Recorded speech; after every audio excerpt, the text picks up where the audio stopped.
listen to reason? Will you open your eyes? It's a wonder what you'll find with an open mind. You may be surprised. Yeah, gotta get away from this illusion. For the sake of the world, this delusion. It's gotta go.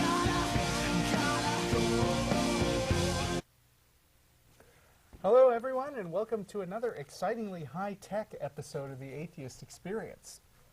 I'm your host, Russell Glasser, and with me today is Martin Wagner. Today is Sunday, December 13th.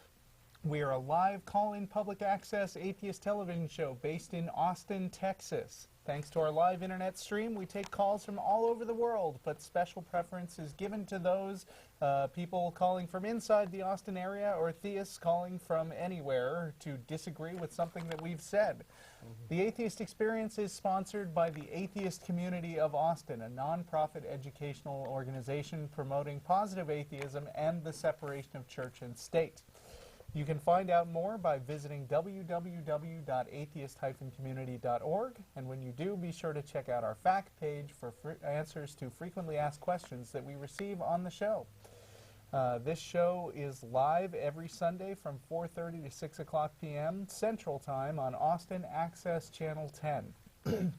If you'd like to watch us live from outside of Austin, you can certainly do that simply by visiting the official Atheist Experience website, www.atheist-experience.com, and then you click on Live Stream at the top of the page. And if you do that, you can also participate in a chat room during the show.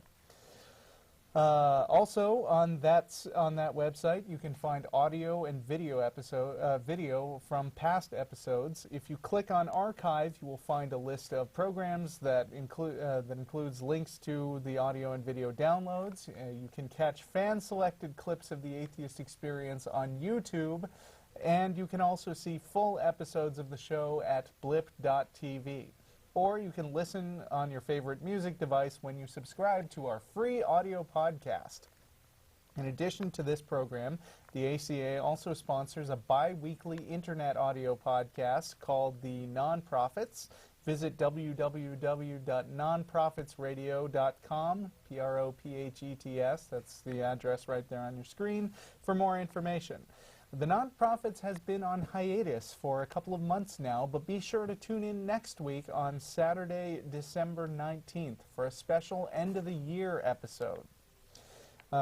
Weekly meetings for the Atheist Community of Austin are hosted at Romeo's on Barton Springs Road from 11:30 to 1 every Sunday except for the first Sunday of the month, when we host our lecture series at the Austin History Center located at the corner of 9th and Guadalupe.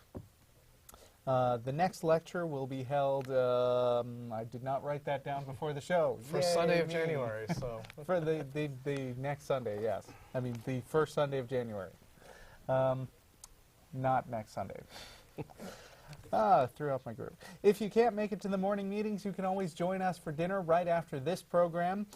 Beginning at around 6:30 every Sunday, most of the people involved with the production of the Atheist Experience will head for Threadgill's restaurant at 301 West Riverside Drive in South Austin. It's a great opportunity to meet everybody involved with the show, and plus, there's a special mystery event happening tonight.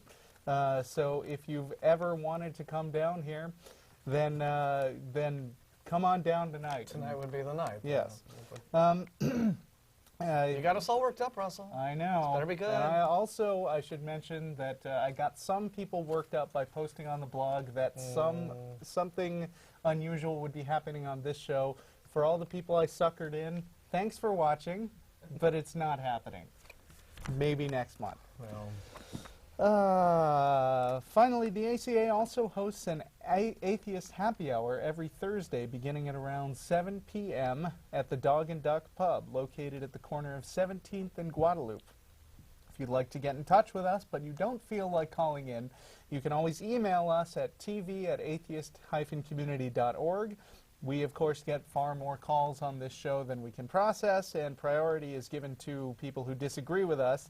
But if you're just getting in touch to praise our work, or if you want to start a long argument, you can often pull that off by emailing tv@atheist-community.org, but no promises. Yeah. And sometimes you get featured on the blog, which is sometimes you do. fun. Yes, and that just. Yeah, speaking of the blog, that is at Atheist Experience, no-blogspot.com. And you can also check out the comprehensive counter-apologetics wiki at ironchariots.org. I do have one additional announcement, which on is... the first Sunday of January is the 3rd, by the way. Right. 3rd of January. Do we know who is lecturing us? I don't know. I actually had it on the calendar, but I'm not going to hunt around for it. Fair enough. Yeah. Brad Edwards? Fred Edwards from the Coalition of Reason. And that sounds awesome. What would we do without our prompts from the gallery? That would be after the nonprofits next week, Saturday, December 19th, you should check out the party that's being thrown in conjunction with the Center for Inquiry. It's a Saturnalia party, and it will take place at the First Unitarian Universalist Church. You can check out the ACA website for details. And I believe that's all, and in the traditional nod to the people who are skipping the boring announcements on video, pause. Yeah. Okay. How you doing, Martin? I am great, actually. Yourself? Yeah, I'm pretty good. Yeah. No, it's been a good couple. A pretty day today. It's so nice day for this. Unseasonably warm here in Austin, where everybody who doesn't live here will not care. Right, but well, we care because we live in all of this. And That's so, right. Yeah, but I'm doing fine. Okay. No complaint. Let's see what we got here. We've already got full lines, and we're going to need them because we were planning to do this interesting thing. Well, sure, yeah. Guys, this is free phones for 90 minutes. So okay. just tell you what, pile it I've got on. these stories which I will save for later in case it slows down. And and I probably should have the call screening up. We got Joel in New York. Starting out. All right, so let's take him on. Joel, are you there? Hi. How you doing? I'm doing all right. Pretty good. I wish we had warm weather here, but we don't. I Snowy, bet. So. Yeah. But I was hoping to call in because I just finished recently reading a couple of Darwin's books. And if you're like me, you get irritated when you hear people claiming that Darwin was a racist and he hated black people and all that. Right. Yeah. So I was hoping I could, if it's okay, give a few instances that I remember from his books where he clearly did not display that sentiment, exactly the opposite. All right, go for it. Okay. In The Voyage of the Beagle, for example, he mentioned that in the coastline of South America, there was... I'm getting a reverberation thing. Is there anything I can do about that? Oh, no, it's back. No, the control room can do something about it now that they know about Thanks it. for letting us know, but just keep going best you can. You're just going to have to try to power through a little bit. Yeah. So, yeah, I understand. No problem. In South America, there was some cliffs, and a group of slaves at one point had ran away and climbed to the top to live.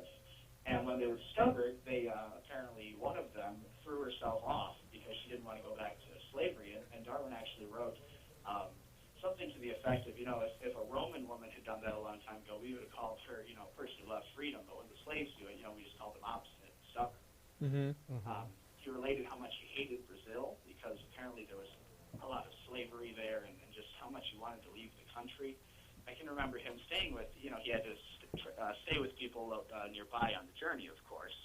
And he said that there was a very nice black person who was running the house and wouldn't even eat with them, and that really bothered him because he liked the guy so much.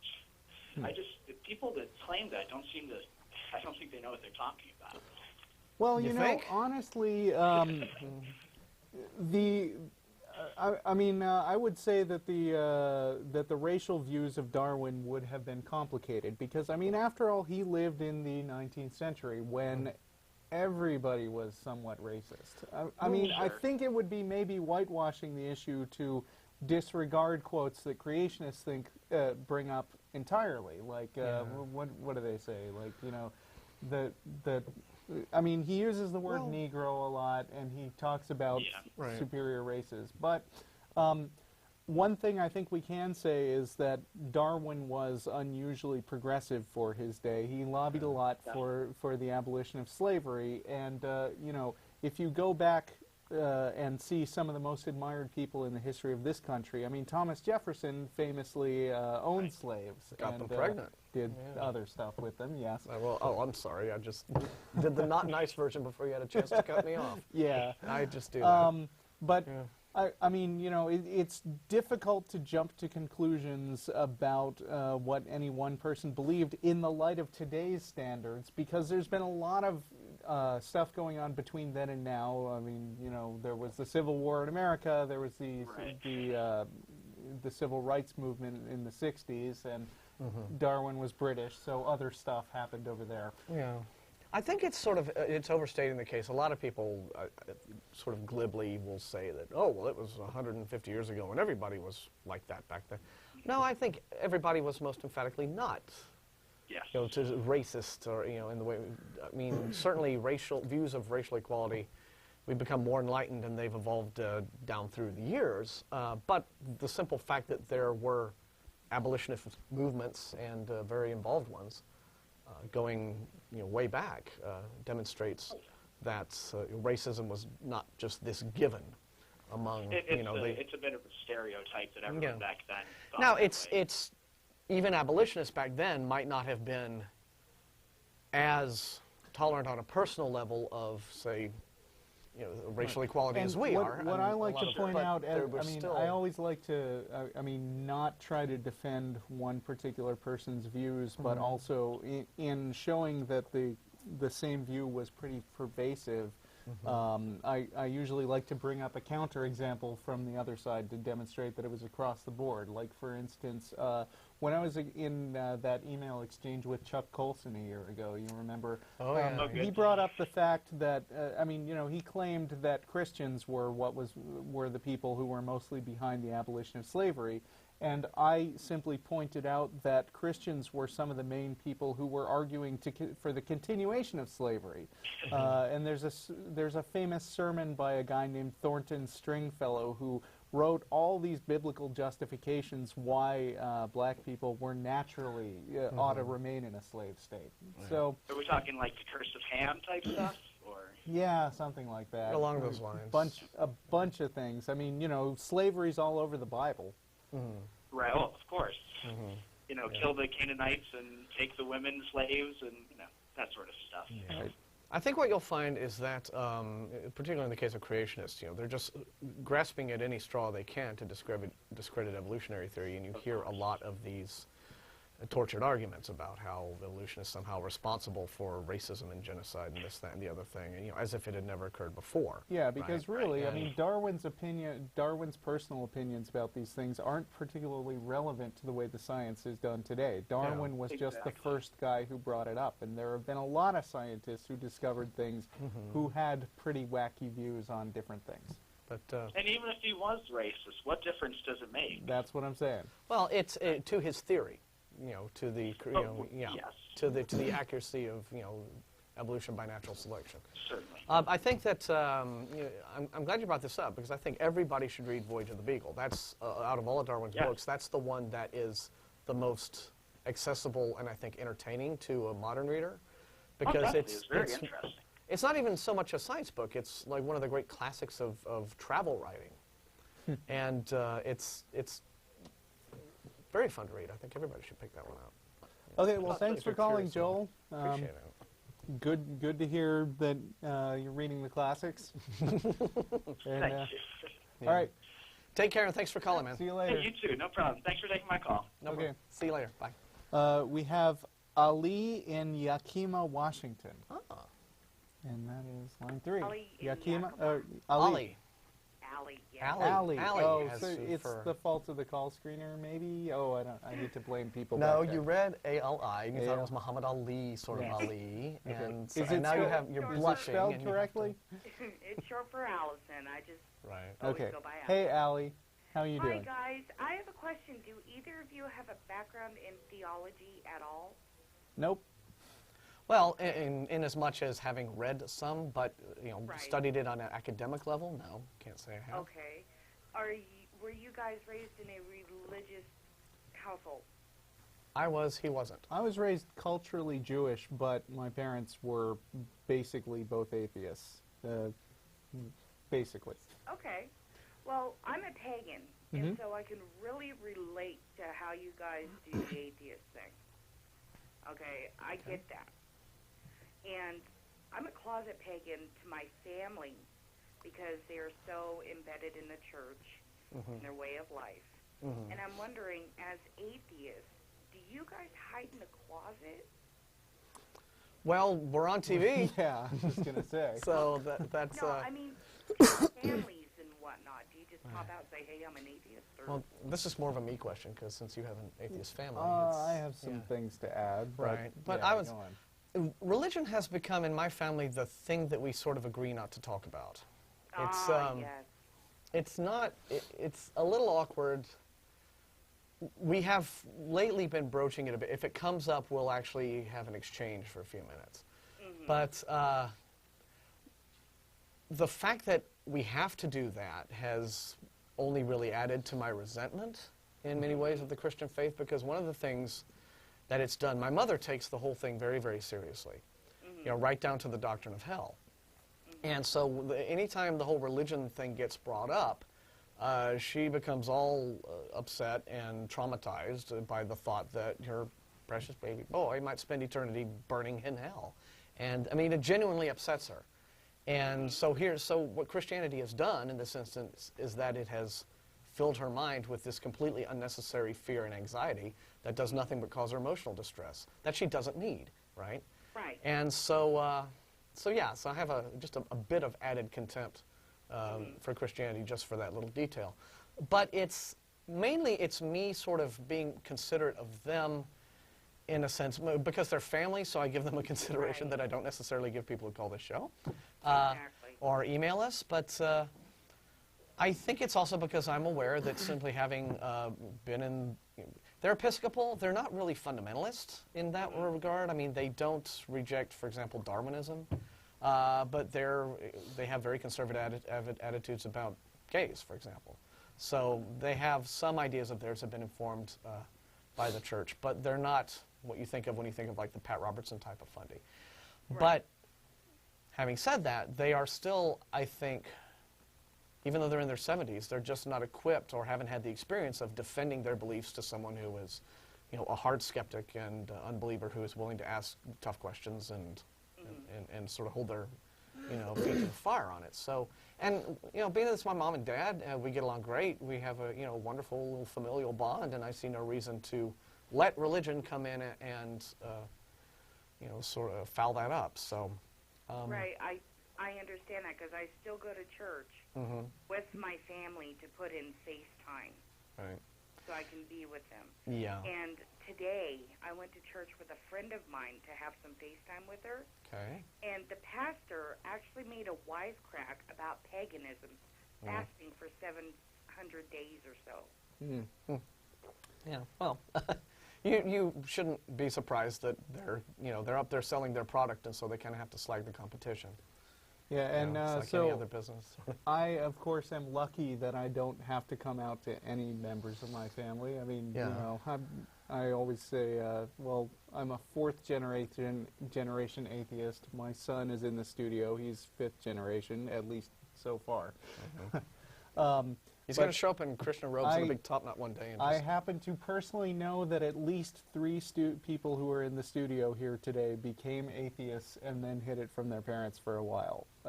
And in every single case, their parents discovered before they were ready to reveal it. And there was uncomfortable confrontation. And I personally know that I participated in one of those uncomfortable confrontations because one of them is my girlfriend. And you know, parents are naturally suspicious of the guy who's dating their daughter. And so I also got to be the atheist who's dating their daughter after they found out she was an atheist. So I'm no stranger to the uncomfortableness, but I will say that girls just like bad boys, man. Yeah. That's just all there is to it. Once you rip that scab off, though, I would I bet that all three people would agree with me that it was really a miserable experience to go through for a couple of months, and then it kind of settled down and just became sort of something normal. And either you get together with your family and argue about it occasionally, or there's just an unspoken agreement not to talk about it. You're such a... But I think you feel more comfortable with it afterwards. Because you're so threatening, Russell. Yeah. I mean, just look at you. I'm terrifying. Look at me. Well, so... I didn't mean to shut the whole conversation down. Okay, anyway. No, that's fine. That's fine. I'm watching you over the internet, so I can hear Alright. exactly what you're saying, and a friend of mine is sitting here watching it with me. Okie dokie. Hi. Well, hello, friend. All right. Well, thank you very much. Okay. Okay, thank you. Yeah, take care. Good luck with your family and friends and the rest of it. And, yeah, so, All right. Thank you. so long. Okay, bye. Ah. Oh, well, I mean, the screener said that the question was, what is your opinion on paganism? Well, and maybe the she question, I mean, decided to ask something else instead. all right. So, sometimes I But can change. that's all right. I mean, the answer is, if there are supernatural beliefs involved, we don't agree. But as we think with Christians, as long as the beliefs aren't harming anybody, then live and let live, and we'll argue about it if you want. And we're open to evidence. Yeah. So, That's the nutshell answer to that. alrighty. And next we have Dylan in Knoxville, Tennessee. Extremely unusual. Hello, Dylan? Hi. Extremely unusual. Dylan, are you on? Hello? You're on the air, That bud. was an interesting thing to walk into. Okay. Are you there? I guess he's not. Wait. Wait. Are you there? Dylan? No, this is not Don, but I've come into Okay, this caller isn't working. Sorry. Yeah, sorry. Yeah, he's something bad.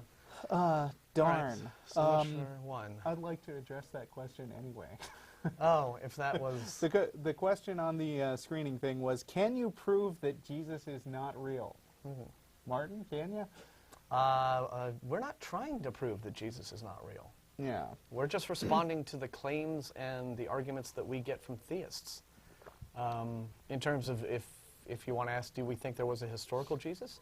My answer is there probably was, to some degree, an actual historical figure who might have inspired the gospel character. But whatever scant and minuscule evidence we have, does any of it go to prove any of the supernatural claims about that character that are made in the Gospels? No, we have nothing like that at all. So, yeah, may have been a real guy, but was he a divine being who became a zombie and no? Don't think so. My answer that I've written about at length on the blog is there may have been a real guy named Jesus who was vaguely a jumping off point for the stories about Jesus who was written about in the Bible. I don't know whether there was or not. I think it's too far back in history for historians to really be sure, and there's not enough contemporary writings about it. But if there was a Jesus, I think he's as much the Jesus of the Bible as Larry David's friend Kramer was the real Kramer from Seinfeld. In other words, there was a real guy named Kramer, but he didn't do all the things that happened in Seinfeld. He was just sort of a quirky character whose ideas, whose behavior inspired the guy who did all that crazy stuff that was portrayed on the show. Right. So, so that, but and that would not be unusual. But can I prove that within, beyond unreasonable doubt? No. I mean, no, except to say that I don't think that any evidence indicates that somebody can curse a fig tree and make it die and turn, and feed people with one loaf and fish. And when you get right down to it, whether or not Jesus existed, I think, is not quite so relevant to us and to atheists in America as the fact that Christianity definitely does exist. And so we have to deal with that in our day-to-day lives. So, that's more relevant, I think. Okay. Line 2. Moving on to Local Charles, right here in Austin. Hello, Charles. Hi, thanks for taking my call. Sure. How you Thanks doing? for calling. I'm doing well, thank you. How are you? We're Fine. We're great. Glad to hear it. I would probably describe myself as a recovering atheist. I don't mean to attach a value judgment like I'm better than you now or anything of that nature. But Okay. I think if I were to give a positive definition of what I am, I think it's going to be pretty difficult. I think I'm probably leaning toward deism of some sort. So you're saying you believe in a God, but not a God who's currently active in the world? Essentially, I don't think you would probably, based on what I've seen from this show, accept my definition of a God as an appropriate definition for God. So I think there would probably be just a disagreement we'd have to observe. But I do think that I have some definite criticisms that are tangible, discussable, in very real terms about the show and what the show seems to purport, which is not what is often claimed as sort of the absence of position, a neutral position, that is quickly dismissed by some very specific claims about material, the nature of material, and our knowledge about that material. And those claims seem to evince a complete lack of familiarity with the ongoing discussion that's done, whether it's theology, philosophy, or physics. And I can give you specific examples, but the first one is it's really this sort of inane Philistinism. And I don't mean to be mean, but I think that's the best way I can describe it. And Okay. I think it's connected. I'm sorry, did you say something? Go on. Okay. And I think it's connected in a broader sense to new atheism, this sort of zeitgeisty thing, which is really just old materialism, a new Philistinism, and probably most aptly called popular atheism, which is like asking Rush Limbaugh about economics. Okay? All right, well, Tara, why don't we cut to the chase here? Right. And why don't you cure our Philistinism by giving us hard evidence for this God that's not a God that you believe in? I can't give you hard evidence. Well, then what reason do we have to believe your claim, believe that it's accurate? I mean, why should we change our opinion that... I haven't established any position, and I told you I'm very confused. I'm persuadable. I think, unlike most people, I am persuadable. Well, then And what's your honestly basis for can't- saying that we're being I think- Philistines when you admit that you can't back up what it is you claim to believe in? The first thing I hear repeatedly on your show that comes to mind is Occam's razor used as a proof of something.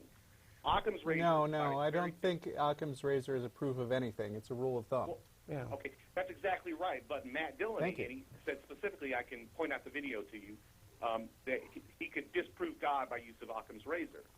I would, based on what I know of Matt, I would be surprised if he ever said that I can disprove God. You might have heard a caller say that, but I know Matt's point of view really well. He could disprove this person's version of God. Well, Eliminate that as a possibility, and it doesn't eliminate possibilities. yeah, but Matt has also said, and I've been here on the show when he said it, that even when he says, and I agree with him, when I say, with total confidence that I don't believe a God exists, I'm still not making anything in the way of an absolute knowledge claim, right? So all we can do as atheists and skeptics is respond to the arguments that we get from people who claim to be believers. More importantly, though, Matt's not here to defend himself right now, and both of us here in studio would not say that we can disprove God, and would not say that Occam's razor can be used as any kind of proof. So is there anything else with our point of view that you would disagree with? Absolutely. Well, I mean, to be fair, I mean, Matt is one of the representatives of this show. Yeah, but he's not on today, so why you're talking to us. So. That's accurate. That's accurate. He's obviously not on the show. But at the same time, there's an overarching narrative that goes with the show, and that is a material interpretation of the universe. Let me see if you will agree with this. I saw another person on your show do this sort of inane explanation of the universe with physical objects and relating numbers being demonstrable by physical objects and saying that the 2 is demonstrable by putting 2 things anywhere. I mean, are numbers you can demonstrate it that way, Let me yeah. ask you that. You can demonstrate that. I mean, it was demonstrated, so are you saying that that's wrong? I am saying that that is not a sufficient explanation of numbers, of cardinality of numbers, the uses of numbers. It's a completely insufficient conception of what numbers are. So, so what's your explanation of numbers, God? Yeah. I would probably like Roger Penrose. Do you know who Roger Penrose is? Yes, I've read The Emperor's New Mind. Okay, I disagree with a lot of stuff Penrose said, but I think he's a pretty smart guy. Right. The book that would be pertinent to this is the Road to Reality, which doesn't deal with stuff out of his field. It's pure mathematics and physics, and that's his field. You know, he was basically laying the foundation for Hawking. and he's a Platonist or a Neoplatonist, Mm-hmm. and he thinks, and I think that there is reason to believe that the world of mathematics is a non-material yet no less real entity. And to say that numbers are demonstrable isn't sufficient, okay, because what that necessarily implies is that the numbers can be derived from the mind, okay, and that they are purely conceptual. Okay. Well, they can be. I mean, you can conceive of numbers, right? I mean, you can. Well, then you start. How is that wrong? I mean, is it your claim that that's wrong, that we cannot conceive Yeah. of numbers in the mind, that we cannot demonstrate things using numbers? No, you cannot derive numbers from the mind. Okay, clarify that. What do you, okay. I mean, what do you mean by derive? Yeah. Because Well, I from think- one I think point that of view, Roger you could not derive numbers Are from you anything familiar at but all your with- mind. Are you familiar at all with the Platonist theory of forms? Yes. Okay. That would be the cause of our revelations, of mathematical revelations. Roger Penrose would say, when you're looking at a fractal represented visually, you're exploring a territory no less real than a mountainside. Okay, can you move along to what this has to do with, I mean, is this going to get to God, or are you just complaining Oh, about it's all- us not sufficiently being in line with a Platonist point of view? No, it's Because, not. I mean, I You're think not this may be a little sufficiently- too abstract for the audience.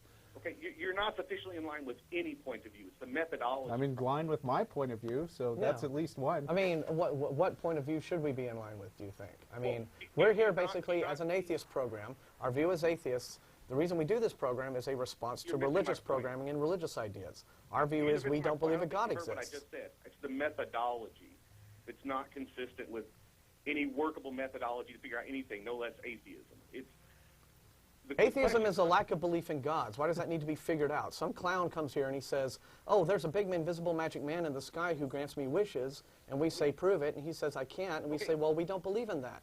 Beyond that, what do we need to prove here? Okay, I'll tell you exactly what. First of all, a refutation of biblical interpretation of the Christian Bible is just as inane as a biblical interpretation of the Bible. Who are you arguing with? You're saying that you're refuting a biblical interpretation of the Christian Bible. That's your position. A biblical interpretation of the Bible. I'm not in the business of interpreting the Bible. I mean, basically, my point but of view that's what about you're the Bible refuting. is there is That's no how you're particular talking. reason to take any of it seriously. Yeah, we can only respond. I've said this already on the show tonight. We can only That's a respond to the fallacy. claims that we get That's from a theists. fallacy. Which okay. fallacy in particular is it? Okay, it's a fallacy that you have this neutral position. You What We don't fallacy claim that we is don't it? claim to have a neutral position. We don't have a neutral position because we say quite openly we don't believe in any gods. How is that a neutral position? We're quite open about it. It's what the word atheist you're means. A positive atheist. I'm getting kind of tired of you here, Charles, because I'm waiting for you to make a point. Okay, And the you're just point is, rambling the and go, statement well, that you there- guys aren't, in line with this or that or the other, and you don't. But you're not giving us examples. Wait, You're not giving what- us any what reason to guys am I believe. like? You're not giving us any reason to agree with you on things I'll- yet because you're not defending a position. You're just coming out with criticisms that are rambling and incoherent so far. A They're not biblical rambling and interpretation of the incoherent. Bible? I mean, come on. You can't- What you are we can't relate supposed to? your What is our incapacity point of view to supposed to understand be? a concept, to my ability to explain it.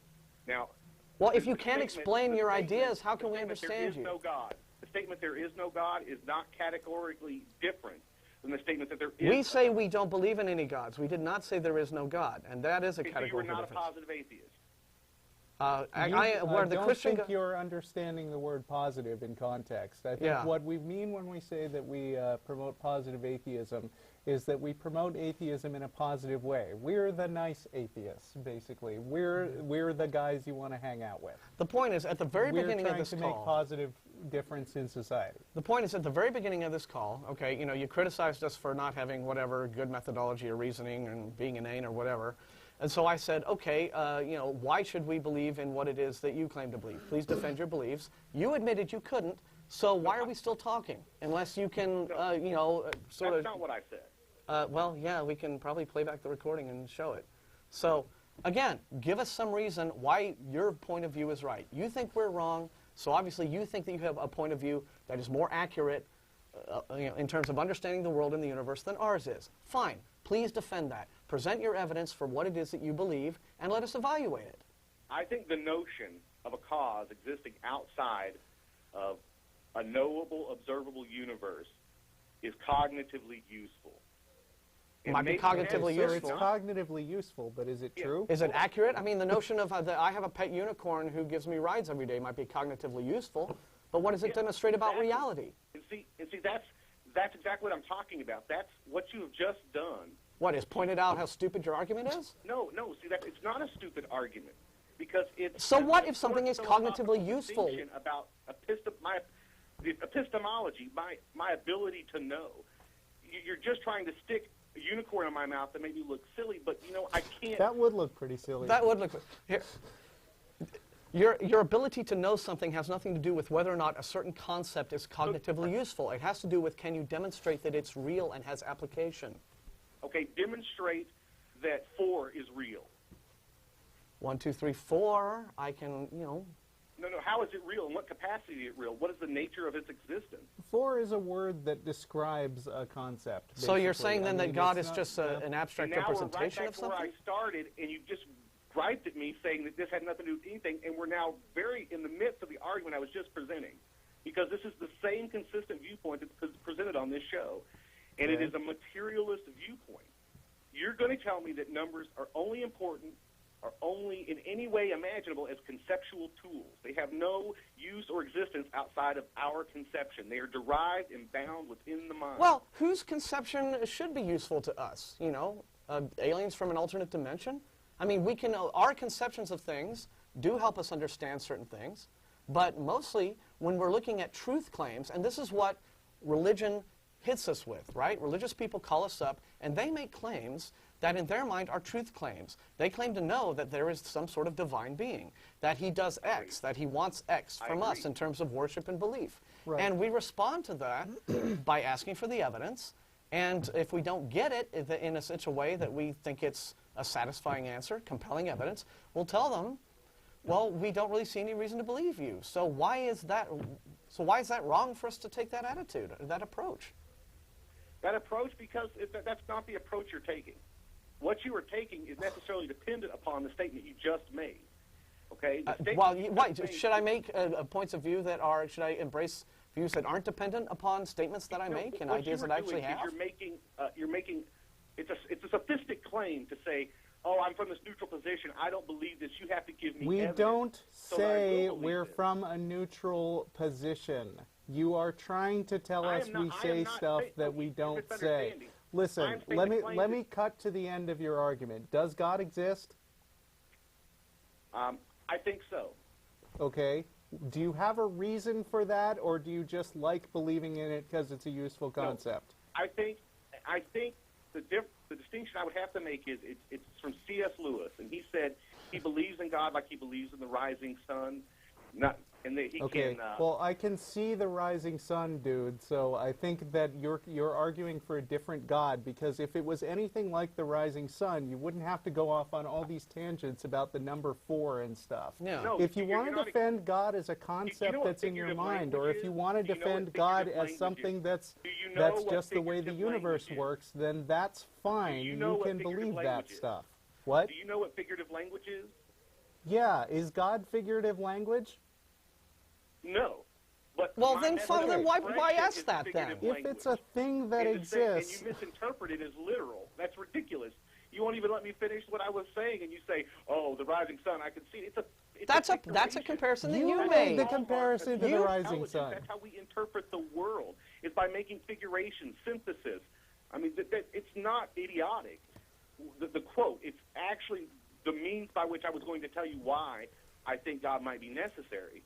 And that is because C.S. Lewis, he thought of God like the rising sun. Not only that he saw it rise, but by it he saw everything else. So in other words, he interpreted the rising sun to be God. Well, hold on. The notion of causality, which is what I presented as my belief, as my definition of God, is not necessarily central to the existence of the universe, but it may be central to my understanding of it. Mm-hmm.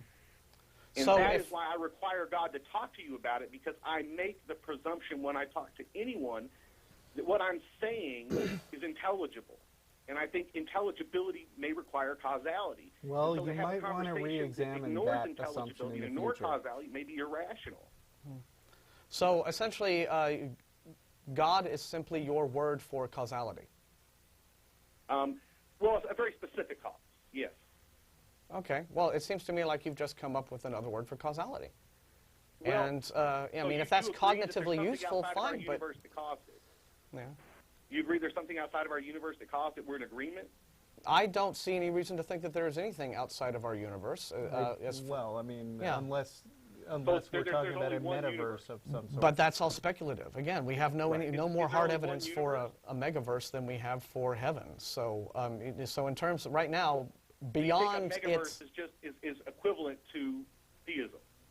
but my point of view is that beyond talking about it in speculative terms as an idea that might be interesting, like alternate dimensions or faster than light travel, it's really not useful What for if it has a mathematical basis? for any sort of. What if it has a mathematical basis? That's the problem we're running into. Is that you mathematical have an basis. impoverished view of reality that is based on your interpretation of material and has no other balance through which to view it. That's Well- the problem. That's my criticism. And you say, no, that's not valid, but then you continue to demonstrate it over and over again. Well, and I don't if- mean to be mean, but you're not aware of it. These are not issues I'm bringing up. These are issues that are current modern-day issues in philosophy, in physics, in every realm of human inquiry. And you can't dismiss them with some slipshod, well, that's silly, I'm from a neutral position. You have to convince There you me. go, straw manning again, man. Okay, I mean, you're just actually, we can dismiss them as silly, especially when you keep saying things over and over Yeah. again that we've already disagreed with. Yeah, and you keep straw manning us. Look, if you can use mathematics to prove a physical location outside the universe and then find some way that we can actually get hard evidence of that, fine. When it comes to philosophy, well, as far as I'm concerned, philosophers can do what they do until the cows come home, but Well, I don't see any reason also why... Not to mention the fact that the dirty little secret of philosophy is that the great majority of them, like like a lot of scientists, are atheists. But yeah, I mean, why you at no point explained why it was wrong to prefer evidence before latching yourself to a knowledge claim. I mean, okay, abstract concepts, mathematical concepts, it's fine. It's speculative. Maybe it shouldn't necessarily always be dismissed, but you should always be aware that when you're talking about that sort of thing, you should say, all right, we're not reaching definite conclusions here. This is speculative, and it's maybe worthy of further study. That's fine. But to say, oh, well, I use all kinds of complicated mathematics, and therefore I have some higher understanding of reality than you. Yeah, well, if you can't, and then you can't explain it coherently, it's not our fault. So. Okay. All right. Yeah, I mean, that got a little tiresome. we started out by him saying that we wouldn't accept his definition of a god, and then went on to not define any god and ramble about. Well, I mean, he kept, anyway. complaining and protesting that we were wrong and, Let's and not shallow talk about in the name, him but too much while he's gone, though. well, but email us and again explain why we're wrong here. I mean, Yeah, work your thoughts more thoroughly out on paper. I mean, saying that we're wrong and then admitting that you can't really prove. Okay. Right Brady in San Francisco, are you there? Yes, I am. Thanks for waiting so patiently. That certainly did fill some time. Yes, it did. Hey, I have a question about the so-called war on Christmas. Yes? I'm an atheist, so I'm not being like, oh, you stinking non-believers taking away Do you my need marching Jesus. orders? No. So last week, my school newspaper came out with a new edition, and on the back, it's got all the fun stuff on it, like jokes and comics and whatever. And on one of them, it's the top 10 worst Christmas gifts to receive. And Russell, I want your opinion on this since you were raised in a Jewish household. One of the things, I think it was number 4, was a menorah. That's one of the worst gifts to get. Well, I mean, if it's a Christmas present, then I know that's what I don't some of the know. other It's people not were that saying, funny.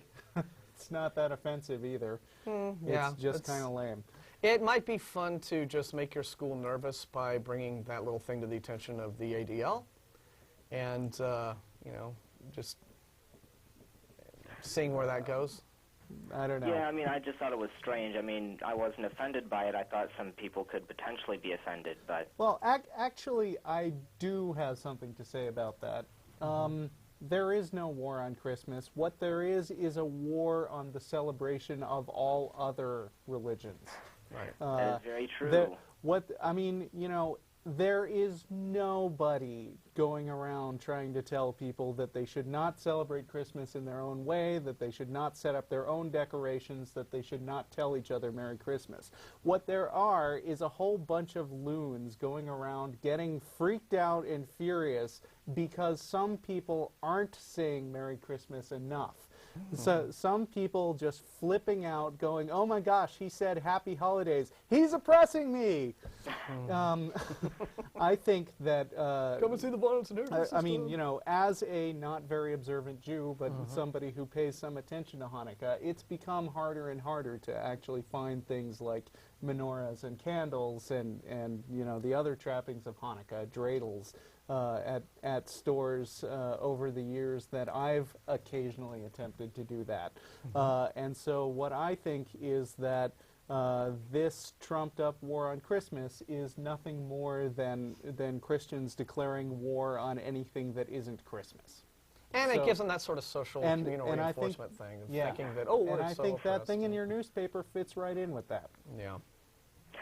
Yeah, I mean, you could go like Roy Zimmerman and celebrate Chris Mahana Ramakadana Kwanzaa. Hey, did you practice that? That was great. That's good, yeah. I had to think about it a few seconds ahead of time, but yeah. Well, And that's... yeah, one last quick little question to wrap this up. Do you have the spoon there? Is it still a spoon? No, the spoon's Matt's thing. I don't have Yeah, it. Matt must have the spoon, so There- it's in a quantum state. Unfortunately, as you can see, there is no spoon. Yes, we have realized the truth that there is no spoon. Yep. There's but a mug. And it is All not right. the Well, mug thank you guys. that Thanks for bends. taking my call. All right. Thank you, Brady. Thank you. That was fun. All right, thanks for calling. For people who don't watch regularly, Matt's got a spoon that he's been telling believers for years to pray that it will turn into a fork. And it hasn't yet, as far as I know, although I haven't seen the spoon, so what is Matt hiding? Oh. See, that's just you and your inane materialism, wanting evidence for things. Oh, yeah, that is pretty inane. Chris in Jacksonville, Florida. Are you there? Chris? Did we lose Chris in Jacksonville? Hello? Chris? Hello. Hello. Hi there. Hi. What's You're up? on. You're on. What's your question? My question is, surely I love your show, and I love the arguments you have with the fervent theists that just love to have arguments with you that go nowhere. No, that one didn't really. Yeah, you're right. Yeah. So, If you're still listening to the stream, make sure that you turn it down or close the browser or something. Oh, it's close. Okay. I was trying to watch this. anyway, Chris, what's on your mind? My question was about less the mainstream Christian and Islamic and mainstream religions, but cult fringes built upon me. I recently had a girlfriend who, thankfully, due to my rationality in dying, was able to fight off her family attempt to indoctrinate me. Okay. Congratulations. What have you to say to the friends who try to put? Chris, I'm going to have to ask you to talk a little faster if you can, or...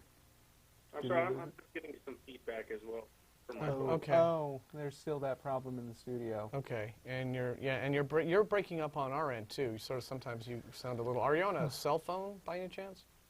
Yes. Okay, that can maybe happen. Maybe you need to go where there's a better signal or something. Okay.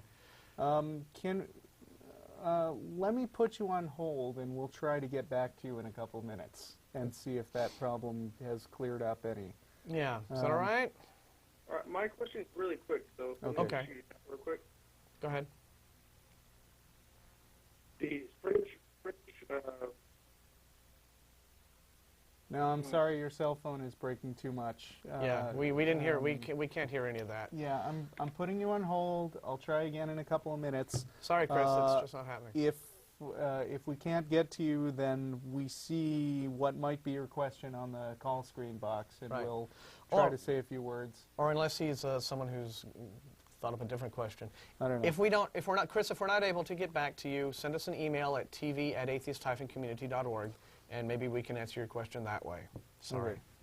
By right. a weird coincidence, we have another Charles in Austin. Hello. Are you there? Hello. Hello. Hi, you're on. Hello. Awesome. My question is more to the line of what your show's about. It's the Atheist Experience, and that's kind of what I'm interested in. I'm a Christian, but I personally, it bothers me when I hear other so-called Christians call your show. I think a lot of times they're really duping themselves into thinking that they're going to somehow convert you over the telephone, and I think it's ridiculous. I think that a lot of times the individuals end up making fools out of themselves, because the old argument, and like I heard when you were talking with the other Charles from Austin, you were mentioning that, you know, he was saying something about C.S. Lewis and seeing the sun rise up in the sky. Mm-hmm. You made a very cogent point as to, well, I can look at the sun and there it is. You know, I see it with my eyes. Yes, as but opposed not for to very long, or I'll hurt God, myself. who kind of denies me that, so to speak. Mm-hmm. My question is this, and it speaks completely toward the Atheist Experience. I'm curious as to what atheists believe in as maybe as a generality, if there is any generality, or if the Atheist Experience, as far as belief goes, is too random to generalize. But I'm curious, does an atheist or an atheist in general see anything do they view anything as larger than them, something that they can look up to, maybe themselves as an evolved being sometime down the line in the future? Or do they look toward, say, another individual, a poet, or I'm curious, is there any general reality, like, I don't know, like a lot of Hindus believe in this kind of amorphous essence that we join up with after we die? And I'm curious about that from the atheist point of view. Okay. Do you folks view anything as larger than yourselves, something that you look to for strength, for inspiration, or do you simply view yourselves in an evolved form as your ultimate? Yeah, we get it. I mean, you know, that's difficult to answer in a number of ways. I mean, I could go with a literal answer like, well, an elephant's bigger than me, or Arnold Schwarzenegger is bigger than me. I'm really thinking greater in a celestial type of fashion. Right. Well, I mean, you asked, like, if I look up to any particular person, Sure. and I mean, you know, personally, I have a number of heroes. I mean, you know, people whose opinions I respect, but I mean, they're my heroes not as a result of the idea that they are intrinsically better than me, but simply because I've listened to them or seen what they've done, and they make sense and have done something admirable. It's particularly hard to answer this for all atheists, because not only do we not speak for all atheists, but we can't speak for all atheists, because atheism as such isn't really a point of view. It's more of a rejection of one particular claim, which is lots of people believe in a God, we don't. That's pretty much all there is to being an atheist. Now, there are a lot of atheists who believe in other things besides gods, and there are a lot of people who believe dramatically different things from what we would believe. I would say that on this show we try to present a fairly consistent point of view, which is basically that science is a legitimate way of investigating the world, that it's good and reasonable to be skeptical of unusual claims until evidence is provided. And so, you know, in that sense, I wouldn't say that there's a particular thing that we all look up to, although we all have individual heroes. I don't worship myself. In fact, I'm not even sure that I particularly agree with the idea that anything should be worshipped. I think things that are admirable should be admired, and I think that there shouldn't be any kind of blind, unconditional trust in anything because you should be open to changing your mind at any point.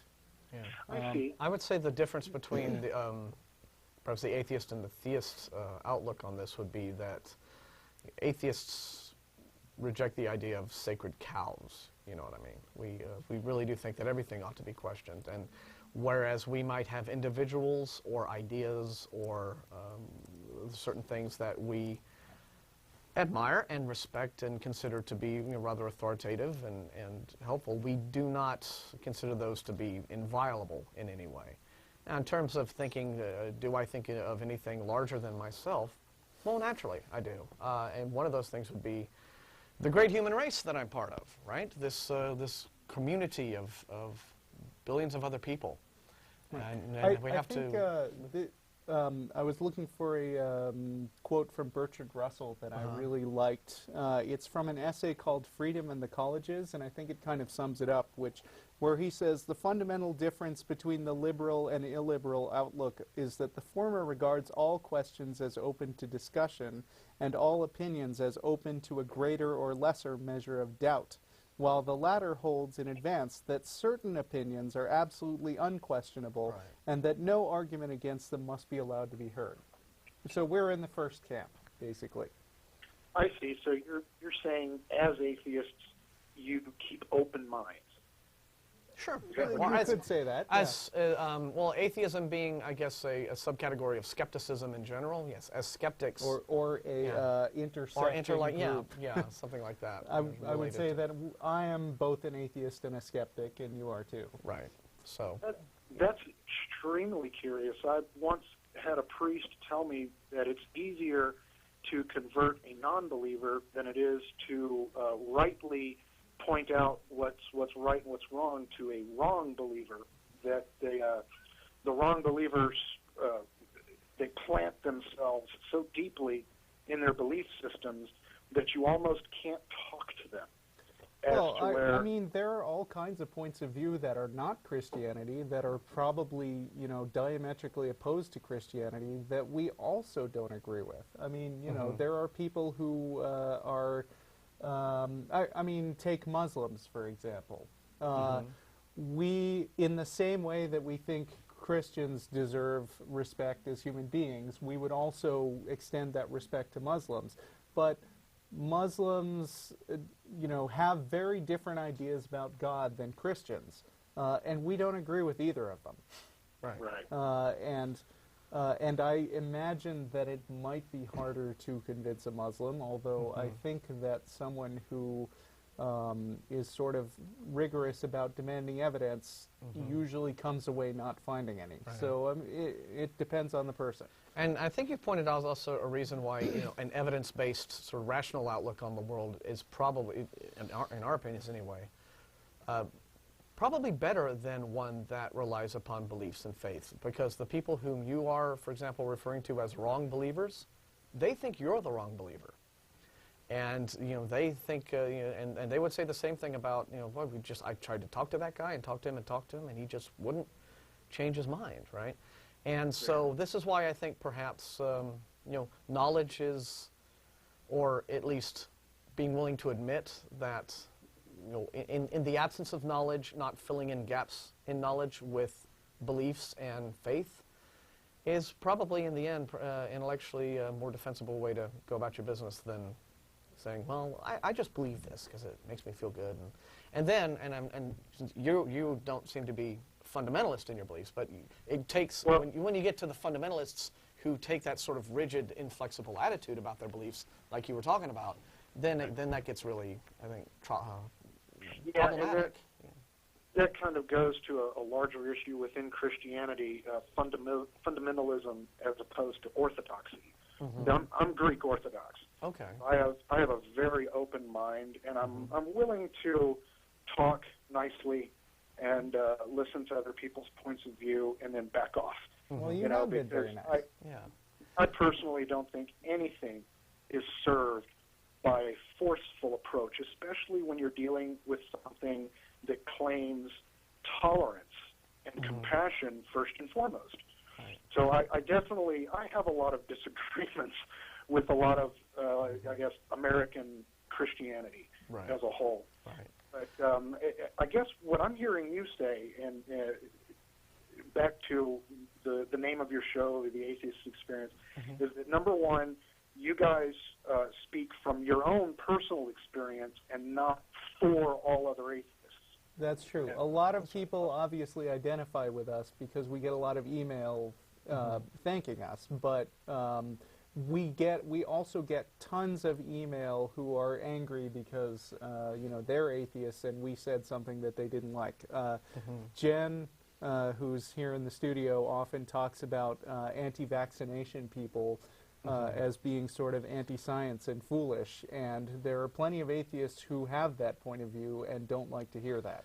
Yeah, we get people in the atheists who are completely sold on the whole 9/11 conspiracy but ideas. that actually kind of adds to my point, because really some people could accuse us of being cult leaders or something, but the fact is there are a lot of people who would supposedly be on our side who think we're full of it, and we're okay with that. Yeah. And what you said before about not taking a forceful position on things, I don't think there's anything wrong at all with having convictions, right? Sure. And being willing to defend them forcefully, but you should still retain an open mind and a willingness to hear the other guy's side and argue for it. Well, like you said earlier, respect. Yeah. Right. I really do think it's about mutual respect. I mean, let's face it. Nobody is ever going to listen to your argument if the best you can do is just argue with them. Or just when you're resorting to fallacies and getting angry and just. Sure. And I think this is my last question. I'll leave you guys with this. Okay. It sounds like you were saying some of the atheists get angry because you don't support their beliefs also. Do you guys ever deal with a lot of cognitive dissonance in your movement, or it sounds like you yourselves live with open minds? I'm curious if and I'm just saying if science were to, through this black hole creator, this atom smasher that they were building, everybody was afraid they were going to build a black hole that was going to suck up the earth, and if at some point scientists were able to dig deep enough or go far enough to actually prove or disprove God, and I would go with the latter. If they were actually able to prove God, you guys would take that into consideration and wouldn't suffer from the same cognitive dissonance that you expressed other people suffering from earlier, right? Yeah, just because we're atheists doesn't mean that we're permanent atheists. I think we always say we're open to evidence. We don't expect any. I mean, we've been looking for it for a while and haven't seen it come in. But if some really good knockdown argument was made for the existence of God, I think it would be possible that some people would change their minds. Right. Well, for example, one thing I usually say to people who ask me about ideas like the afterlife, right? Life after death. I tell them I'm all for it, right? Great idea. But again, I would rather, if there is none or if there is no good evidence for one, I think that it is perhaps both emotionally and intellectually healthy to just accept the reality in which we live, accept that we are here but for a very short time, and so we have to make all of it count, and this is all we get, rather than just adopting a belief system that is really nothing more than sort of a shield over, my fear of my mortality. And so that's, we're just not big on putting our ignorance on an altar and calling it faith, which a lot of religious people seem to do. Very cool. I think I'd like to say I probably, as an Orthodox Christian, have a little bit more in common with you folks than I do with a lot of Protestants and Roman Catholics. Right. Except for the God thing, but we're glad of that, because I always say that as atheists, we're not here to make enemies of people. We would like to have as many people close to our sides, even if they disagree about the philosophical background. Mm-hmm. Well, I think what's cool, and I think the other people listening can take heart from, is that you keep open mind. And I think that's the best for everybody. Back at you. Right? You guys have a great one. Bye-bye. Thanks for your call, Charles. Bye-bye. Okay. I would like to take James in Canton, Ohio. Yes, I think they have him on the list. James. Hello. Hi. Hi, how are you guys doing? Fine. We're great.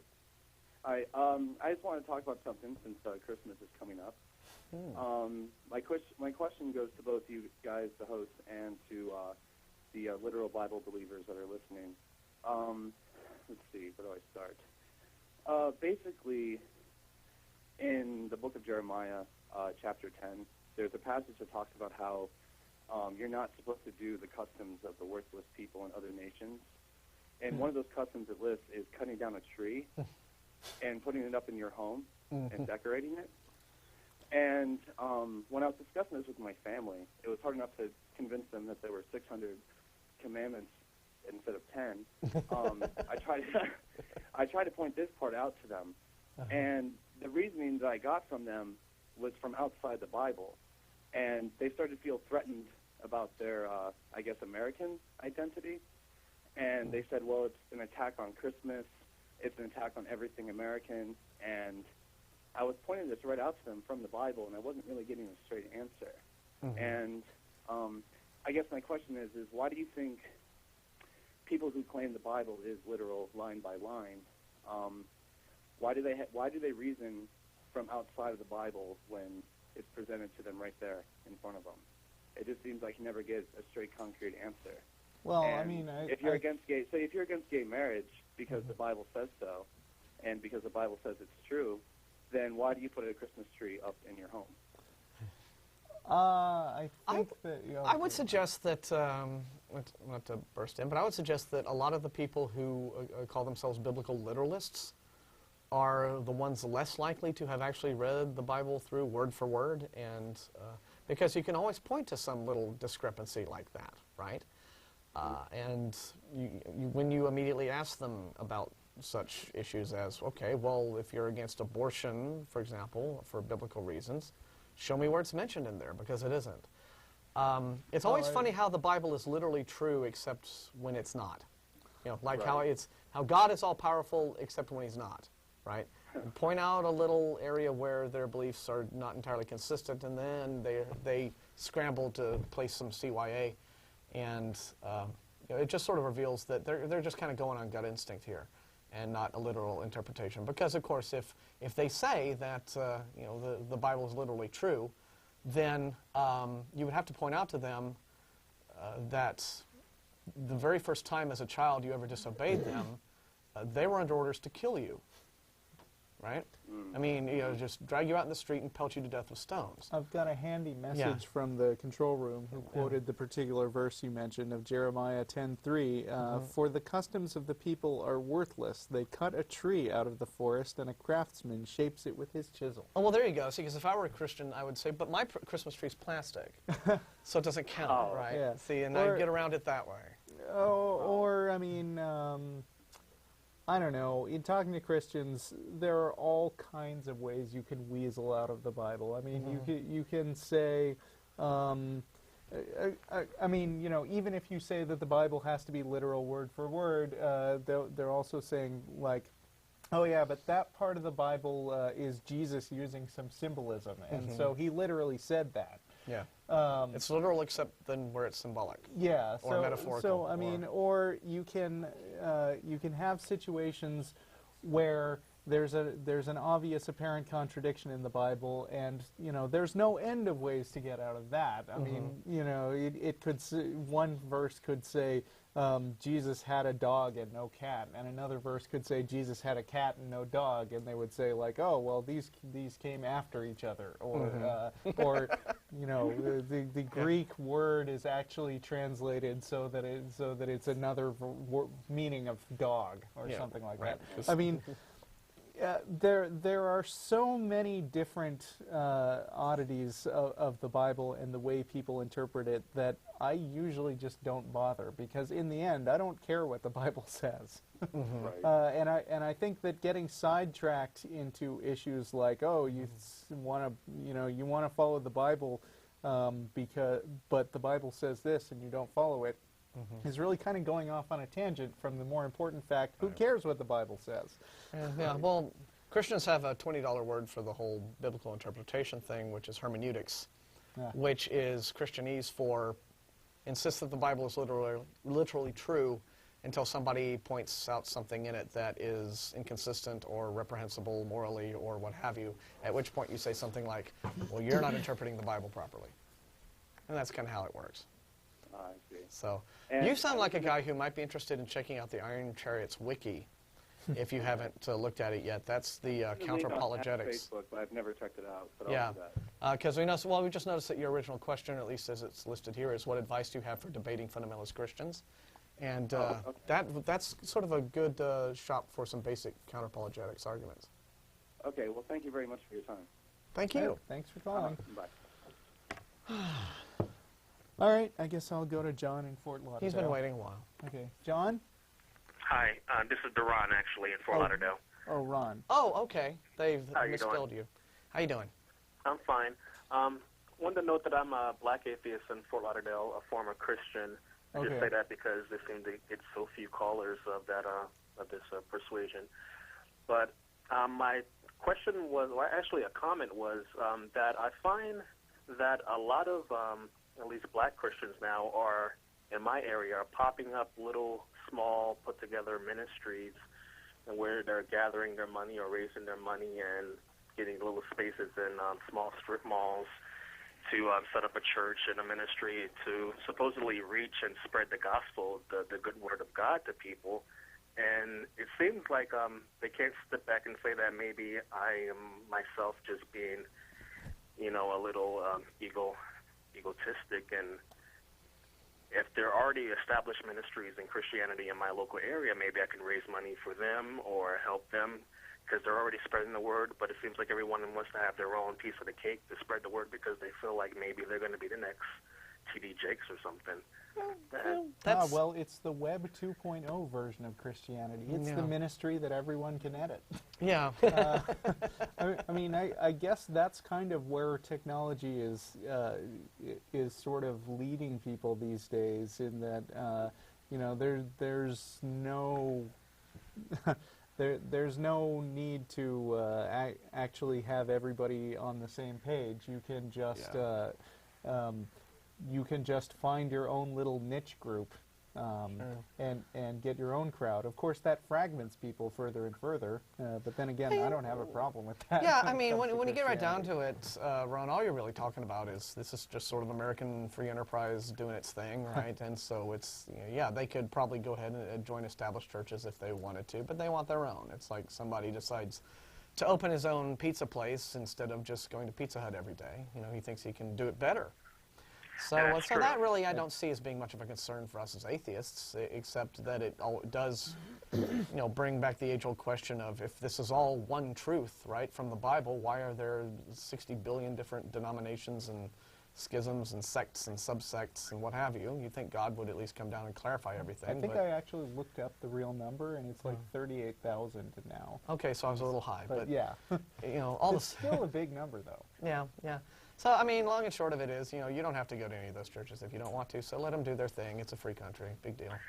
Oh, yeah, fully understand that. One last little topic that I had was that being down here, well, I'm in Fort Lauderdale area. I find a lot of young black Christians that if I happen to talk to them or they talk to me, however it starts, and they find out that I'm atheist, I can't really get past any of them on the Pascal's wager. I mean, I can tear it down any way I want to, but it seems like they pop it up and they mention it, but they don't really have never heard of Pascal, even though they're using it to try to get me back on the side. And it seems like at least in the black community that I find that they're so lacking critical thinking that they haven't even gotten beyond the part of their own belief that they're actually believing, partly because they feel like they have to choose something, because if they die, then at least they, maybe maybe Jesus is real and they don't want to go to hell, so they have to hold on to something. And it seems like they're really not going beyond that they've been taught it, and they're not beyond the point of even thinking about maybe that's not true at all. You don't have to know Pascal to think that Pascal's wager is convincing. Just like earlier in the show, we said that Darwin's personal disposition is of no relevance to the theory of evolution. But what I like to say to mess with people who believe in Pascal's wager is, why aren't you a Muslim? If it turns out that Muslims are right, then God is going to be way more mad at those people who were worshiping Jesus as a false idol than us who just, stayed skeptical. So if Islam is real, then I'd put a lot more money on our chances than theirs. Yeah. Pascal's wager basically gives you, if you genuinely think it's a legitimate way to go about your business, no reason whatsoever not to just go ahead and join every single religion on the face of the earth just to cover your bases. Right. Plus, I should mention, I am God. And, you can subscribe to my heaven guarantee for a mere $50 a month. I don't believe you, Russell. It's a bargain. I think God's beard is whiter. For the public access TV censors, that was not a real appeal for money. That was a joke. Parody. But as I was saying, you can subscribe for $50 a month, and I'll make sure that you have a spot in heaven. And really, $50 a month is a bargain to make sure that you avoid an eternity of suffering. Can you take the chance? Right. I think what you're talking about, though, quickly there, Ron, I don't know. I mean, you have a perspective into the African American community, but I don't know that. I think what you're seeing reflected is religion in general, Christianity in general. And you'll get the same thing in most, particularly fundamentalist churches, where it is, they just, it's all a big emotional appeal when you get right down to it. And they play upon, basic insecurities people have. And I think that's one thing that religion has been very successful at doing. Not successful in terms of giving you maybe the right answers, but certainly making sure the emotional hot buttons are all pushed when it comes to managing fundamental insecurities about life and death and what it's all about. Religion has been very effective about that. And when you realize that people are very emotional creatures in addition to rational ones, and in many cases more emotional than rational, it's a pretty effective sales tool. Now, a lot of it's been mentioned many times that there seems to be disproportionately low representation in the atheist community of African Americans and other races and other non-white races. And do you know other African American atheists yourself? Or are you the only guy you know? Or have other friends? Or are you? I would say that I've been atheist for about 5 years or 4 years, and I have met only one in person, only one agnostic. And that's as far as it has gone. I joined a Facebook thing. Black Atheist Alliance, I believe it's called, and that's about it. And that's maybe has like 120 members, and it's pretty scarce out here. At least when you bump into people, maybe you'll see them at Starbucks and you don't know. But as far as people that you get in conversations with.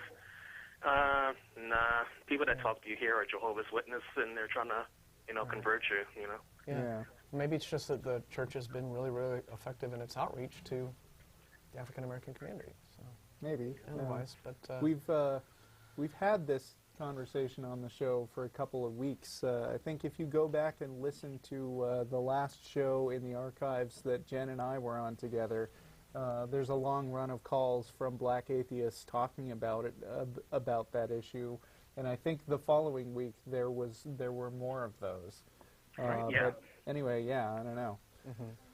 But thanks for calling and giving us your point of view, and just keep challenging them to think is all I can say. All right, I'll do that. I love the show. I've been listening for about 3 years, maybe. I've heard all the shows. Wow. So. Well, thank you. Thank you for calling. All right. Take care. Bye. Alrighty, though. Okay, this is, we got 10 minutes left, 8 minutes left. Yeah. It's a fun show. This has been an excellent one. Thanks, everyone who's called. Okay, even the and party if arguments. if you have been enjoying this and would like to get together and meet with us, this is a great day to come to Threadgills at 301. Oh, help me, control room. Okay, well, anyway, the downtown Threadgills on West Riverside Drive. There you go. You almost had it. 301 West Riverside Drive, and I knew the Riverside part. That's right. 6:30 p.m. We'll all be there. And it's going to be a lot of fun today. There will be a big surprise. So, let's see who we got. Which is you paying. That's it, right? That's the big surprise. That is not it. Trust me.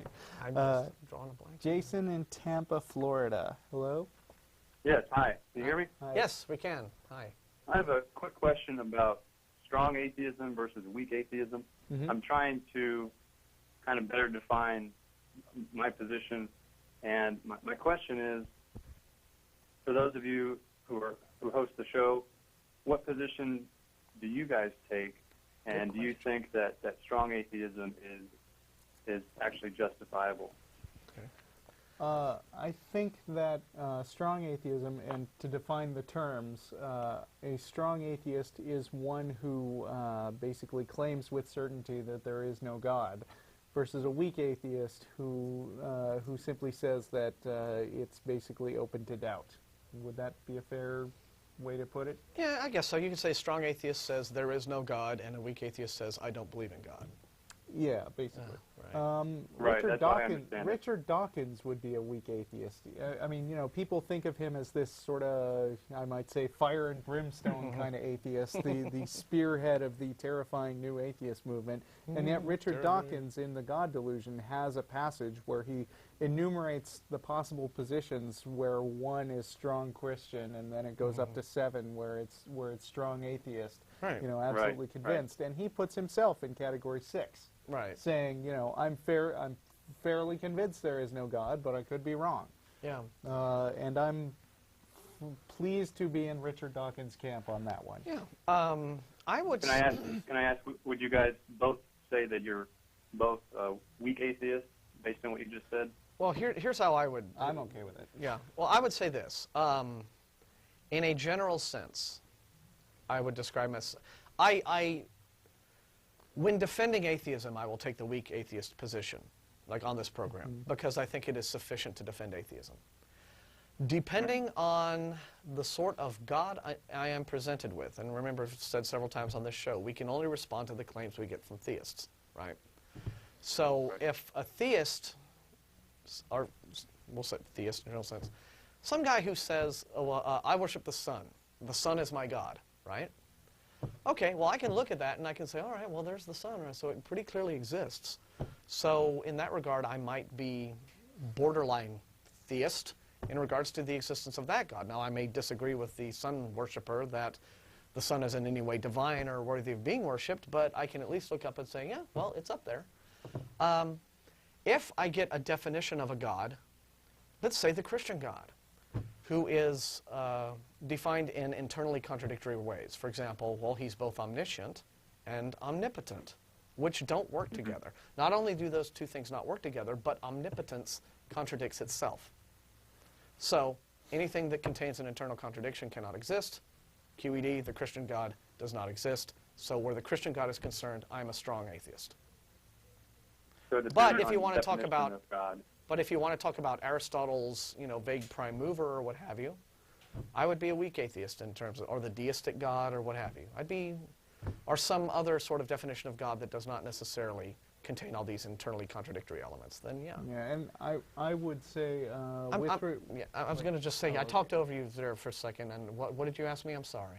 Oh, I just asked whether you were saying that it really depends on your definition of God, right? Whether you're strong or weak. Yeah, sure. Fair enough. Yeah. I was having a conversation at a Center for Inquiry meeting here in Tampa on Saturday, and we were talking about the definitions of atheism and agnosticism. And when we asked each other, where do you all stand, I think there was pretty much a consensus that everyone thought the most intellectually honest answer in the general term of God and the existence of God was a weak atheistic stance rather than a strong atheistic stance. Okay, well, hope we helped. We got 3 minutes left, and both these calls on the line look like I ought to get to them. Thank you, Jason. Thanks for calling, and I'm going to points, have to ask that both Mark and George be pretty quick about their business. Mark in Round Rock, what's up? Hey, I'll be real quick. Hi, my name is Mark. I'm an atheist for about 10 years, and I just wanted to let you guys know, and maybe your viewers know, that some of us atheists have gotten together, including Mr. Taylor and Joe Semecki, who used to be there on the show, to work together to start the Atheists Helping the Homeless. Does this group have a website? Actually, yeah, you can either go to just YouTube and just Atheists Helping the Homeless, and then he's worked with Brian Sapient to get up a website, and I apologize, I can't remember that one off the top of my head. Fair enough. Well, maybe those are all fine people. Yeah, great. Well, we'll tell you what to do. As soon as you get some more detailed information about that, email it to the TV show email, and we'll do a blog entry about it because we got a pretty big, busy blog, and that can be a way to let people know. Okay? Fair enough. Thanks for getting me in. Thank you. atheistexperience.blogspot.com. Right on. Thanks for calling, and this is going to be our last caller today. Yeah. George in Greece, the actual Greece. Is that you? Yes, hello. Hello. We don't have much time, George, so. Yeah. No, basically, I'm going to be quick. It's regarding, I'm going to bring up what God went on you. It's you hear a lot of people talking about how Hitler was an atheist and all that stuff. But if you actually look at the way it's all done, spiritual beliefs in Germany were more like different, like, and I can't really explain it right now. It's going to take too much time. I think we better cut it down. Have a good week, guys. Oh, thanks. Thanks a lot. Sorry. Thanks. Sorry we had to keep it so short. Email tv@atheist-community.org if you didn't get on today. That's our crew, and it looks our like awesome that's our crew. show. There they are. Awesome crew. And I'm going the wrong way. Forgot the modifier. Yes, there. Hi, guys. Hi, gang. Awesome Hi, Shelly. Hey, Look everybody. at those people. Yes. They don't stay on screen long enough, but hey. We'll see you at Threadgills, everybody. And this had better be good, Russell. I'm telling you. Thanks for making this a great show. And bye, everyone. What? Should we do our old sign-off? Yep. Love rings? There aren't any. Yes. And Brian Steeksma is our man.